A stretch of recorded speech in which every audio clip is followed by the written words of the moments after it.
This is Rob Tebbutt for Boxing Social in association with Betfred. Delighted to be joined by WBA super bantamweight champion Brandon Figueroa. How are you, Brandon? Hello, I'm doing good. Just here in the bubble chilling. You're chilling. You're a few days away from a very, very big fight. Any pre-fight nerves? No. I mean, I'm already used to this at this point. Something I've been doing this for a long time, and I'm more excited than anything, to be honest. Excited as you should be, going into a huge fight against Luis Nery this weekend. A lot on the line in this one. Talk to me about Luis Nery as an opponent. Yeah, I mean, he's a great opponent. He's a Mexican warrior. He comes forward to fight. He's been a champion at 118, and now he's a champion at 122 for a reason. So I know he's not something to look over.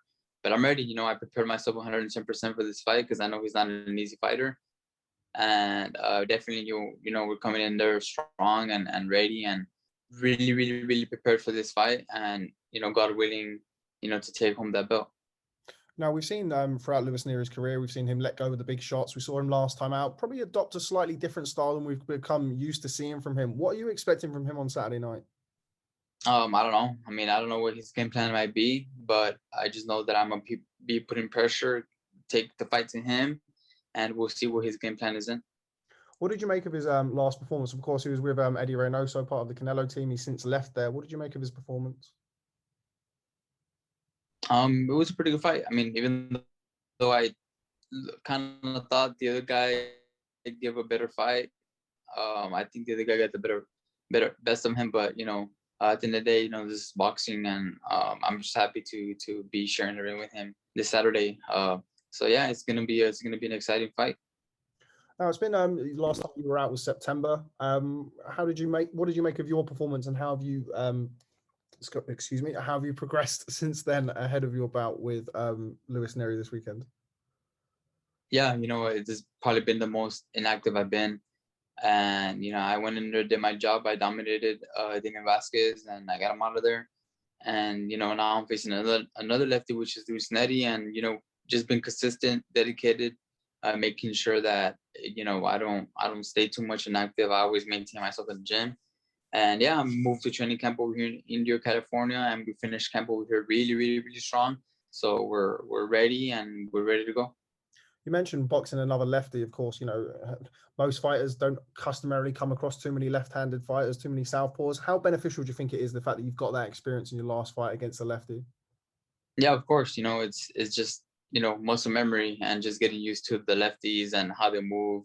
They're a little bit more different than righties, but at the end of the day, you have to fight them. And I just make sure that, it just comes back to me, the way I fought Damian Vasquez, and just tweak little things. But, I definitely did spar a lot of lefties, and I did get a lot of work with lefties. So I'm more familiarized with lefties now. Now, I'm not sure what the bookies are like or the bookmakers are like over there, but over here, you're quite a substantial underdog in the fight. Does that bother you at all, or does that motivate you even more? No, I mean, it doesn't bother me. At the end of the day, we got to fight. And I feel like once in the fight, people realize who the underdog is. I'm not one to talk. I'm not one to say anything. Apart from that, I just want to fight. I just feel like that's where you prove yourself. I know on paper things look nice and they look, the statistics and all that. But at the end of the day, once you're in there mixing it in the fight, it's a whole different story.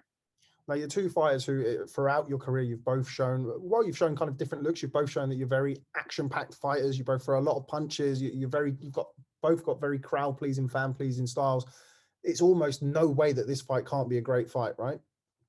Yeah, of course, it's going to be an exciting fight.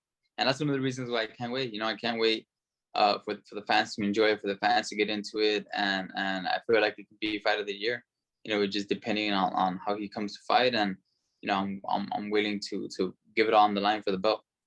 Now, as big of a fight as this is, there's a potential even bigger fight looming afterwards, of course, against Stephen Fulton. What's that like for you? What kind of motivation is that for you to get not only this fight, but a huge fight against Fulton afterwards? Yeah, of course, these are fights that I've been wanting. If everything goes as planned this Saturday night, then he's next. And that's something that, me and my team have been wanting for a while now. And I'm just so happy that now it's pre-planned already. And I'm glad, Showtime and PBC is doing this. I feel like it's great for the fighters because now we have something to look forward to. And yeah, I mean, I'm just excited and just happy to know that I'm gonna fight these world champions if everything goes well this Saturday night. Now, I'm sure you won't be looking past Luis Nery on Saturday night, but what did you make of Stephen Fulton's last performance? A lot of people very, very impressed with his last outing. Yeah, you know, he's a great fighter. He's a great boxer. But I feel like at the end of the day, you know, it's all out under preparation in the training camp. Hard work beats talent, and I feel like if I go prepared the same I went prepared as this fight, you know, not looking past Neri, but you know, it'll be another great fight, another exciting fight, because that's what I bring to the table. Is just I come forward and I come throwing a lot of punches, and it makes for an exciting fight. Now, 122 pounds is one of the most competitive, action-packed divisions, excuse me, in the sport. There's yourself, there's Luis Nery, there's Stephen Fulton, there's Murodjon Akhmadaliev. Apart from yourself, of course, who would you say is the number one in the divisions at the minute? I don't know. There's a lot of great fighters. That's the reason why we're fighting it out, to see who's the best. But I would have to say probably Stephen Fulton's the other one that, you know, a lot of people are you know, saying that he's the top one. So we're just gonna have to find out. We're just gonna have to find out, you know, after this test Saturday, and like I said, if everything goes well, then I guess it's next. Now, obviously, I want to keep the focus on you, but your brother was recently in action, unfortunately, coming up short against Abel Ramos. What did you make of his performance in the fight? Yeah, you know, he's a warrior. Obviously, I didn't like the things way he went, but you know, that's part of boxing. You know, he's my brother, and I just wanted him to be safe and come out healthy. But yeah, you know, I know he's gonna come back stronger than ever. It motivated me more than anything coming into this fight, and I just can't wait to go out there and just do what I do, which is fight. I was just about to say that. Does that give you more motivation going into this weekend? Yeah, of course it does. Okay, well, Brandon, I'm not going to keep you for too long. I do appreciate your time so close to the fight. Very best of luck this weekend. Cracking fight, and I wish you all the best. Thanks very much for speaking to Boxing Social. Thank you. Appreciate it.